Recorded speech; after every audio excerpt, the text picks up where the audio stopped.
ओम शांति। राम और रावण हम सुनते आए हैं कि जहाँ राम है वहीं रावण है।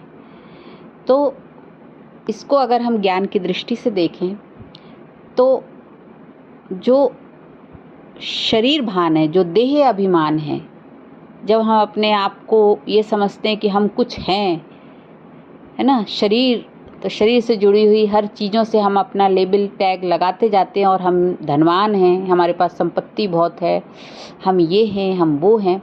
तो इस तरीके से हम जब अपने इस देह के चारों ओर की जो दुनिया है ना, उसको हम मैं मान के चलते हैं, तो यही रावण की दुनिया है, जहाँ पर पनपता है काम, क्रोध, लोभ, मोह, अहंकार, ईर्ष्या, राग, द्वेष, आलस्य, वासना। यही तो 10 सिर है ना रावण के, ये पनपता है।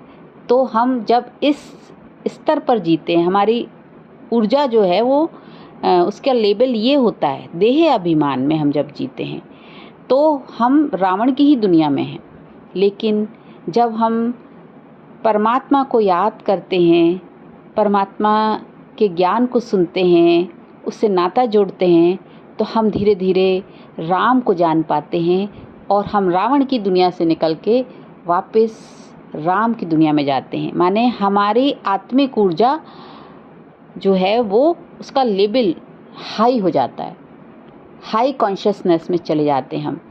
अगर हम शरीर भान में हैं तो काम, क्रोध, लोभ, मोह, अहंकार, ईर्ष्या, राग, द्वेष, आलस्य, वासना, इस सब चीज़ों में उलझे हुए रहते हैं और इसी तरीके का जीवन जीते हैं, तो हमारी ऊर्जा जो है वो नीचे की ओर फ्लो हो रही होती है। माने कि हमारा लेवल बहुत ही, कॉन्शियस लेवल जो है वो बहुत ही लो होता है। तो उसी हिसाब से हमारी फिर फ्रिक्वेंसी परमात्मा से बहुत दूर होती है। हम सिर्फ देह अहंकार के कारण मूर्तियों को तो पूजते हैं, लेकिन हम कहते हैं ना कि भगवान को तो पूज रहे हैं, लेकिन भगवान की नहीं सुनते हैं कि भगवान कह क्या रहे हैं। हम कहते हैं मूर्तियां हैं ना, बस उसको पूज लिया बहुत है, और वो तो मौन है, वो क्या बोलेंगे।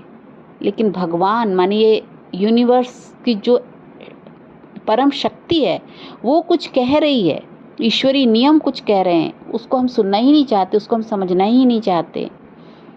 तो फिर ये हमारा अहंकार है। और अहंकार जब तक है, जब तक हम परमात्मा को माने ईश्वर को, भगवान को नहीं जान सकते, स्वयं को नहीं जान सकते। जब शरीर है तो हम दूसरों को देख रहे होते हैं, अपने मैं का, अपने अहंकार का चश्मा लगा के हम पूरे दूसरे लोगों को तो देख रहे हैं, लेकिन अपने अंदर नहीं देख रहे हैं, बाहर मुखी बन जाते हैं। लेकिन जब परमात्मा हमें ज्ञान देते हैं तो हम आत्मा का ज्ञान पाते हैं कि मैं शरीर नहीं, आत्मा हूँ। तो फिर हमारी यात्रा शुरू होती है और राम की ओर हमारी यात्रा होती। श्री राम कहते हैं ना, श्री राम, श्री माने भगवान, तो वो परम शक्ति की ओर हमारी यात्रा होती है। और फिर परमात्मा से मिलन, जिसे कहते हैं हम कि इस शरीर में रहते हुए ही हम अपनी आत्मिक ऊर्जा को हाई कॉन्शियसनेस, हाई लेवल पे ले जाते हैं। तो हम परमात्मा से बुद्धि जोड़ के, मन बुद्धि जोड़ के समर्पण भाव से मिलते हैं जब, तो परमात्मा की प्राप्ति हमें स्वतः होती है। मरने के बाद परमात्मा मिलेंगे ऐसा नहीं है, इस शरीर में रहते ही परमात्मा को हम पाते हैं, लेकिन उसके लिए हमें देह का भान छोड़ना होता है। और यही तो सबसे कठिन तपस्या है। इसी के लिए मेडिटेशन किया जाता है, जिससे हमारा देह भान खत्म होए और हमारी जो ऊर्जा है, जो सबसे नीचे की ओर बह रही होती है, वो धीरे धीरे ऊपर की ओर उठ के हमारे भ्रुकुटी के मध्य उसको अनुभव हम करने लगे। उसे ही कहते हैं तीसरा नेत्र। उसे ही कहते हैं जब हम आत्मिक ऊर्जा में को ऊपर की ओर ले जाते हैं तो आज्ञा चक्र, तीसरा नेत्र माने वही आज्ञा चक्र, वही ब्रह्म ज्ञान हम अनुभव करते हैं।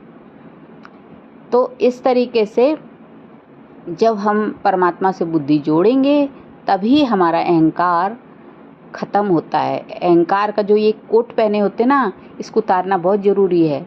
हम भक्ति तो बहुत करते हैं, लेकिन हम उस परम शक्ति से नाता नहीं जोड़ते हैं। संसार में, माया जाल में, मैट्रिक्स में हम अब बहुत उलझे हैं।